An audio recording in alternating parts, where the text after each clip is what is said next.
longtime ally of the UAS community here in Alaska, in the FAA, and we're looking forward to hearing what he has to say about Part 107, among other things. Jay, take it away. Thank you, Kathy.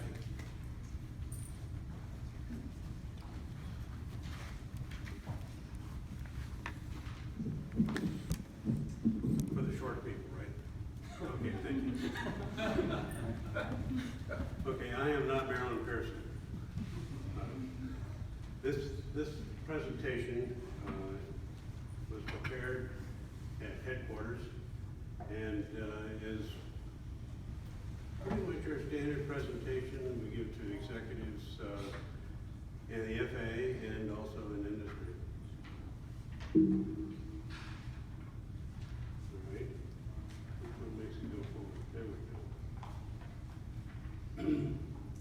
Today we're going to talk about unmanned aircraft systems. If you're in this room, you already know about them. We're going to talk a little bit about FAA's authority to regulate unmanned aircraft and their operation. Talk about the hobbyists, the model operators, U.S. registration. There's been an interesting change in that in the last year. The small rule, which became effective in the end of August 29th. A little bit about becoming a pilot or a remote pilot. The first FAA certificate that is issued to remote pilots. Some of the operating rules, where the FAA is going next with unmanned aircraft, and a little bit about safety, security, what you can do when you're confronted with somebody operating an unmanned aircraft unsafely. And then our outreach efforts. I'm embarrassed to show you this slide. You already know what it is. And I'm here today to find out more about that from you. Okay? Regulation of the airspace and the activities in the airspace is based in our public laws. This one up here, 40103, says that the airspace in the United States belongs to the federal government, and that the citizens of the United States have the right to travel through that airspace. Howard Martin's going to talk a little bit more about that a little bit later. The next one says that the FAA has the authority to regulate the airspace, or the responsibility to. And Congress in 2012 said that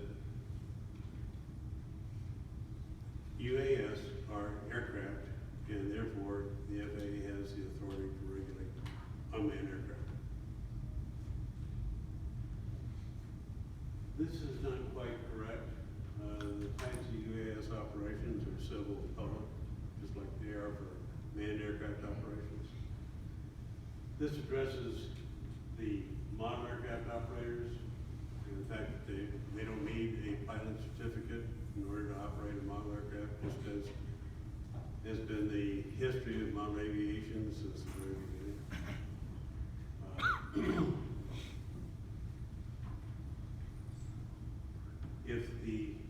This is new, if model aircraft weigh more than half a pound, then they have to be registered. And we'll talk a little bit more about registration. They can be registered under Part 48. If they're under 55 pounds, over 55 pounds, then they have to be registered with our N-number system. Congress said in 2012 that if the model aircraft is going to be operated within 5 miles of an airport, they have to notify the airport operator, and if there's a federal facility there, they have to notify them too. Model aircraft always have to yield to all other aircraft,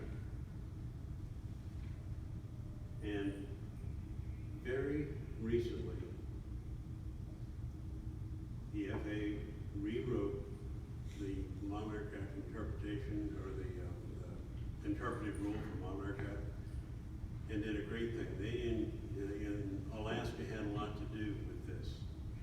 They included educational activities as recreation, and therefore a teacher in a public school that is being paid to work with students can actually teach the kid how to fly, or give them the opportunity to learn to fly in school. And the teacher can still be paid for that. Until that interpretive rule was changed, that was considered a commercial activity, and it was considered that these teachers who were teaching kids that allow them to build model airplanes and teaching them to fly them as part of the STEM program, these teachers had to be commercial pilots. So the reinterpretation of recreation to include education was a great step that was made this year, and I'm proud to say, we helped get that ball rolling. Okay, it says over here non-recreation, actually I should say part 107. And that's information there about part 107. In order to fly under that regulation, you have to have a remote pilot certificate. Once you have the remote pilot certificate, you don't need any other special authorization from the FAA as a certificate of authorization to fly. You simply fly within the confines of the regulation. So that's a great step forward. That only goes up to less than 55 pounds. So there are a lot of activities that we still want unmanned aircraft to be involved in that include, that involve aircraft that are 55 pounds or over. Right? The 55 pounds is a limit for that regulation. A lot of things are waivable within this regulation, but not the weight.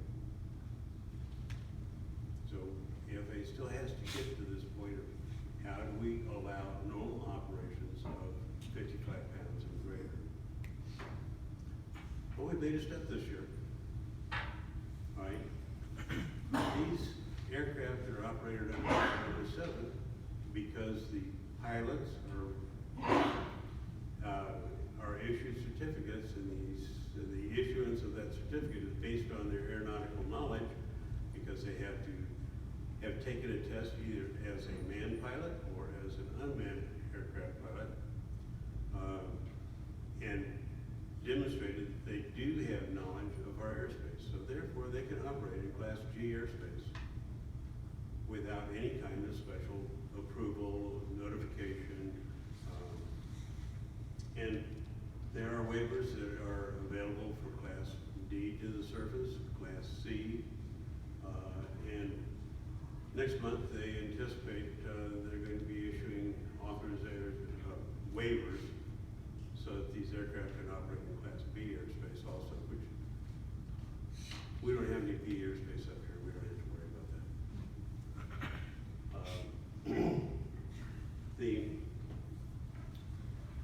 Right now, they can be operated within visual line of sight, but that's going to be waivable.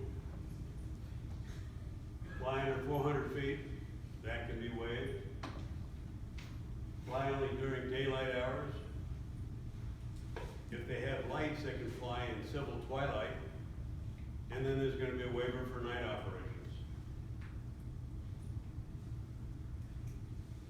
Must fly below 100 miles an hour. What this slide doesn't say is that's a ground speed of 100 miles an hour. Almost every other regulation I know of that involves speed that the FAA has is an airspeed indicator. This is ground speed. Of course, they have to yield to all other aircraft, and that's not waivable. Right? They cannot fly directly over people. Over people means over people. Right? discussions about, you know, does over mean out here where if you have a power failure, the aircraft could hit somebody? No, over people means directly over people. We have two other regulations in Part 107 that address this other issue. The fact that, you know, perhaps the direction that the energy is focused, if you have a power failure, it could hurt somebody. That's in 107.19, which is very similar to our 91.19. Says, you know, you can't fly one of these things in such a manner that if you have a power failure, you're gonna hurt somebody. And then the other one is careless or reckless operation, that's 107.23. You can't operate them in a careless or reckless manner so you can hurt somebody. So we have pretty much the same regulations we have in Part 91, only now they are in Part 107, with the addition that you can't fly directly over people unless you have a waiver. And that waiver is going to be available.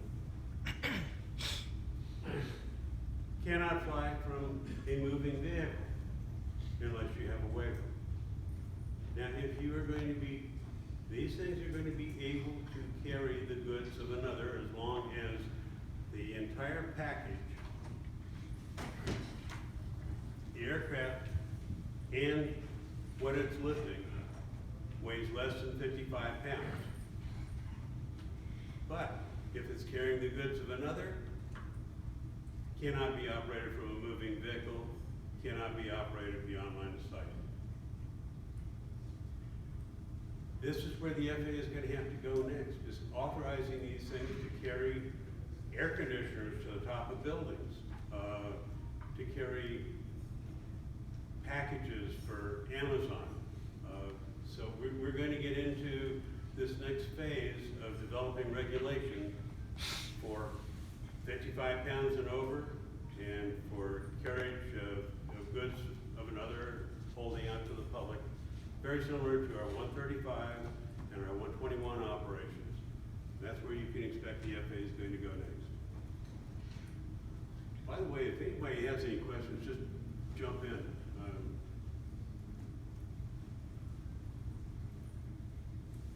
We've pretty much talked about all of this. The line of sight issue for model aircraft, you can use first person view as long as you have an observer. That observer needs to be able to see the aircraft and see the airspace around it. And the aircraft cannot be flown so far away or around the other side of an obstacle so that if at any time the observer says, hey, look, you put down the first person view and you can still see the aircraft. So it must be flown within visual line of sight of the manipulator of the controls. All right? That's not the same in Part 107, by the way.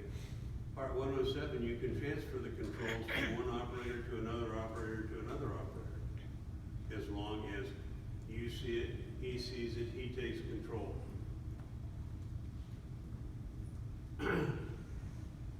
Model aircraft have to be registered.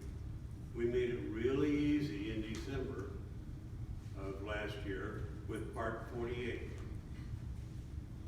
Normal registration, the N numbers that we have on manned aircraft comes from Part 46 and Part 47. Well, Part 48 now says if you have a credit card, you're 13 years old, and you have an email address, you can register two different ways. You can register as a model aircraft operator, and you receive one number. You put that one number on all of your aircraft. You know, my neighbor probably has 50 of them in his garage. They all have the same number on them because that's Tom's registration number. If we made it also easier for the Part 107 folks and the 333 operators. If it's going to be used commercially, then the individual aircraft has to be registered. The good news is it only costs $5. Right? So $5 to register as a model aircraft operator, and I can put my number on all of my model airplanes. If Ryan operates commercially, he has to have a separate VIN number, or a separate registration number for each one of his aircraft. If they're less than half a pound, they don't have to be registered.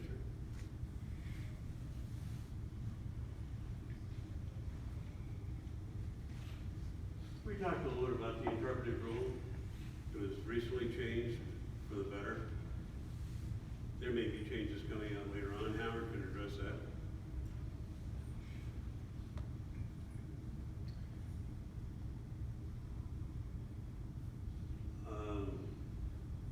Yeah.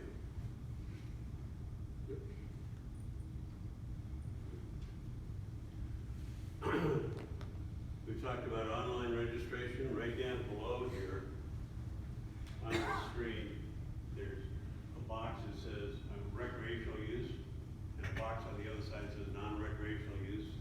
Same website for modelers and for commercial operators, or civil operators. The determination of whether something is a recreational aircraft or other is a break point. You know, it can be used for the furtherance of a business, it can be used as a commercial operation. Once you leave the realm of recreation, then you have to register the aircraft individually.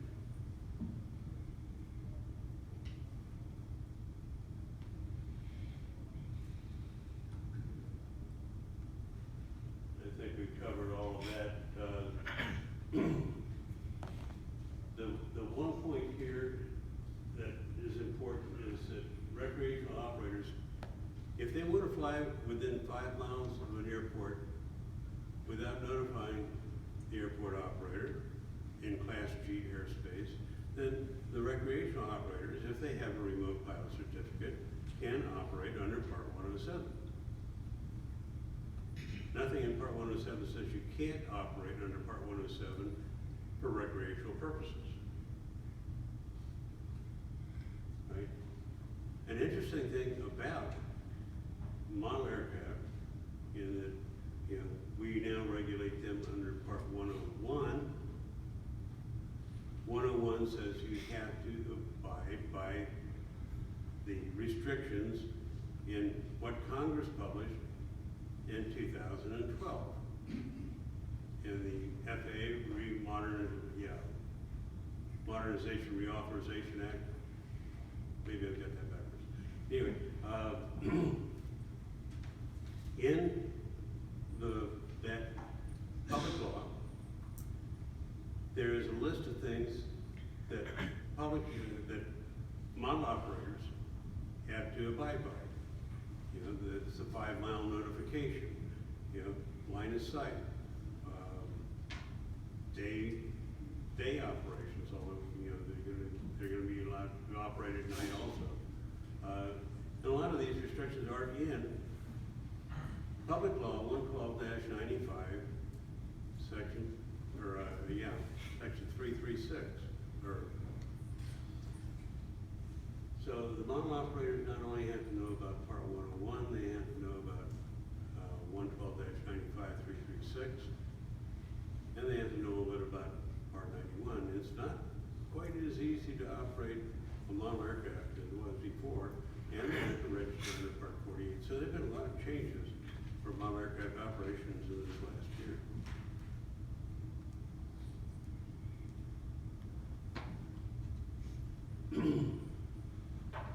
Part 107, you have to have a remote pilot certificate, visual line of sight, daylight operations, civil twilight if you have lights. If you have a waiver, you can operate at night. 400 feet in Class G airspace. 400 feet is the top of that, unless you have a waiver. Right? And there will be waivers available for the other classes of airspace except for A. You can't get to A at 400 feet. And the cap for Part 107 is under 55 pounds. To get a remote pilot certificate, you have to be 16. Now you can register an unmanned aircraft when you're 13. You must be able to read, write, speak, and understand the English language, or the English language is spoken in different parts of the country are.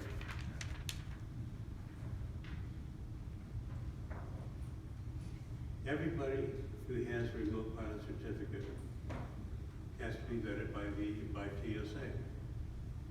Manned aircraft pilots who don't have to take a special test in order to get a remote pilot certificate are normally vetted by TSA on a routine basis anyway. People who newly are brand new to aviation and are getting a remote pilot certificate, that's their first pilot certificate, have to wait until TSA has had an opportunity to vet them. It normally takes a week or so.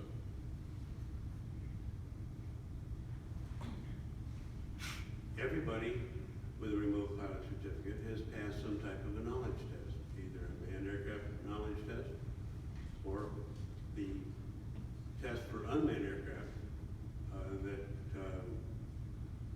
was just made available August 29th. And that test is not easy, by the way. It's very much like the private pilot examination as far as the airspace knowledge that is required to pass the test. And right now, I think the statistic is 88% of the people who take that test pass it, which is very much like the private pilot test. So it must be a fairly fair test. If you would like to see some of the questions, go to the website, faa.gov/UAS, and you can find a sample of what that examination is like, or those test questions are like. Almost everything up there is waivable. Okay. And they will be able to carry external loads. They will be able to carry the goods of another and drop them off someplace. Yes? Are there any restrictions on jettisonable loads? That is to say, my vehicle is going to make a drop. Don't hurt anyone. That's the only restriction. Yes. Okay. You know, as far as dispersing things from airplanes, you know, that's basically what our regulation says. You know, if you drop something from an airplane, it can't hurt somebody.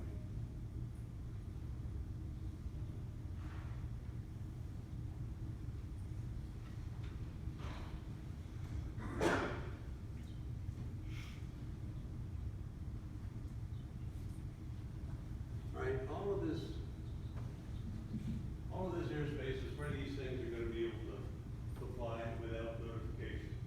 All of that Class G airspace. Now, if they are operating in Class Delta or Class Echo to the surface, and there is a building in there that they want to survey, do an inspection of, as long as they're within 400 feet of that building, then they can operate in there without notification. It's a real good idea to tell somebody you're going to be operating at the airport within 400 feet of that structure, and you're probably there at their invitation anyway. But they can stay within that 400-foot area, all the way over the top of the structure, and around it, you know, as long as they maintain visual line of sight of the aircraft.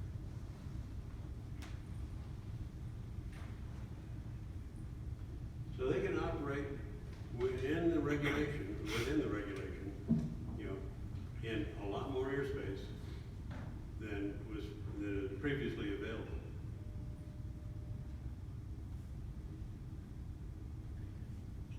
Okay, the Pathfinder programs CNN's working on flight over people. And there is also a study group that's been commissioned by the FAA to help the FAA figure out how we're going to authorize this with regulations. They anticipate that within the next month or two, they are going to be able to publish a notice of proposed rulemaking about flight over people and the smaller unmanned aircraft. Exploring extended visual line of sight is another one. And a few years ago, we had a situation up here in Alaska where we requested just about what this study group is working on. And they said, okay, as we look out at the airspace and we can see everything within that airspace, do we actually have to see the unmanned aircraft? The decision at the time was yes. They're working on some way to make this possible so that maybe you don't have to see your unmanned aircraft. That regulation hasn't been published, but in the future, we anticipate that there's going to be something like what we have for manned aircraft pilots today. You don't necessarily see your own aircraft when you look out the window and clear the airspace around you. Burlington Northern Santa Fe Railway is working on beyond line of sight operations, surveying the railroad tracks way up ahead. That's taking place down in New Mexico, I believe. And then there's another one. I think it was, this one is not actually a pilot program. It's one that the industry came along and offered to the FAA and said, hey, we think we can detect unmanned aircraft around your airport and give you some type of notification that they are out there. And just 2 days ago, I read an article about these folks, and they're going to be installing their system at Denver International Airport. They're going to be able to tell the folks at the Denver airport if there's an aircraft or a model aircraft or unmanned aircraft operating in the area, and they're also going to be able to say the operator of the aircraft is at this location, and in the future, they think they may be able to keep those aircraft from coming through a geofence to interfere with anything at the airport.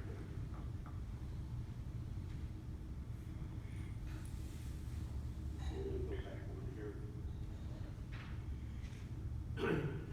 This rulemaking committee, as I said, should have something out in the next month or two about operations over people. And it's going to be based probably on kinetic energy. I don't know for sure, but how fast, how heavy, how hard something is. And there may be different classes within the regulation. I don't even know what the number of the regulation is, if you're going to come in, or whether it's going to just be a part of 107 as an additional chapter.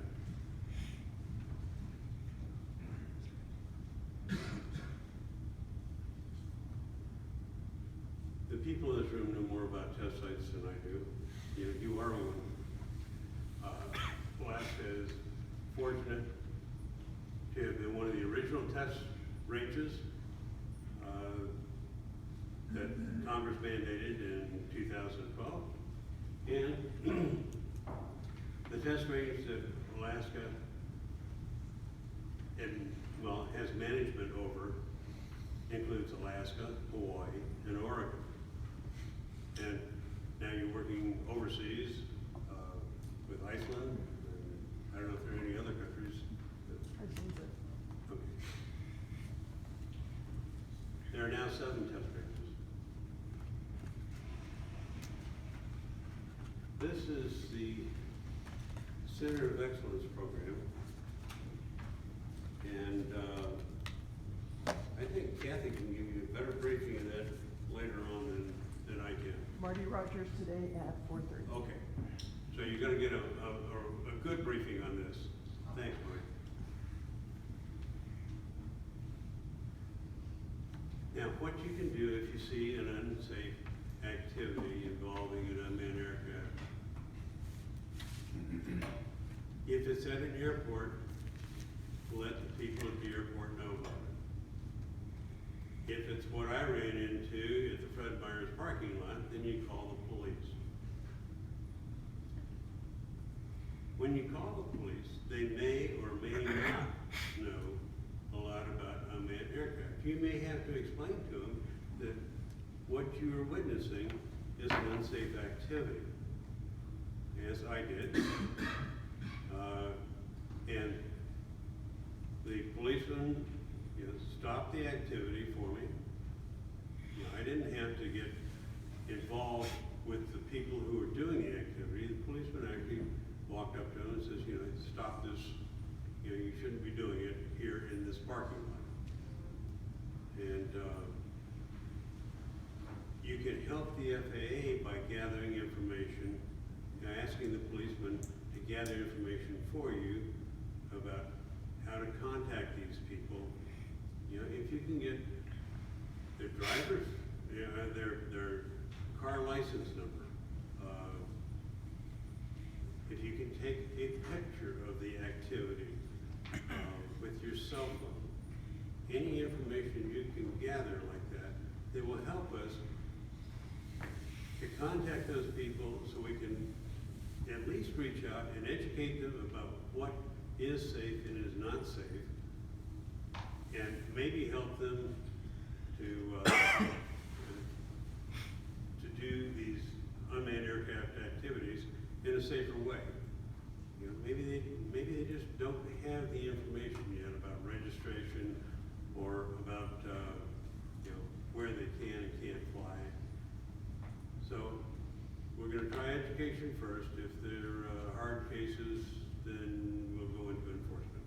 But gather as much information as you can and forward it to the FAA, and we will investigate it. These are some of the things that are available to you on the website, faa.gov/UAS. If you want a sign to put on your property that says, "I don't want you to take off or land on my land," you can download one of our posters. The Before You Fly app is an app that you can get on your cell phone. It will display the area. It uses GPS and cell phone tower triangulation, that sort of thing, to tell you where you can and cannot fly, or where you need to notify somebody if you're going to fly. So pretty good app. There are brochures that are available if you want to, give somebody a piece of paper to help educate them. We would appreciate it.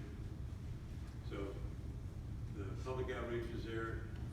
Jason McCassick is, the fast team manager, or fast team guy up here.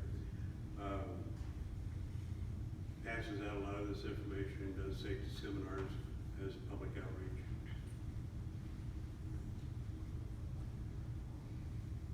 And if you have no questions, then I'm finished.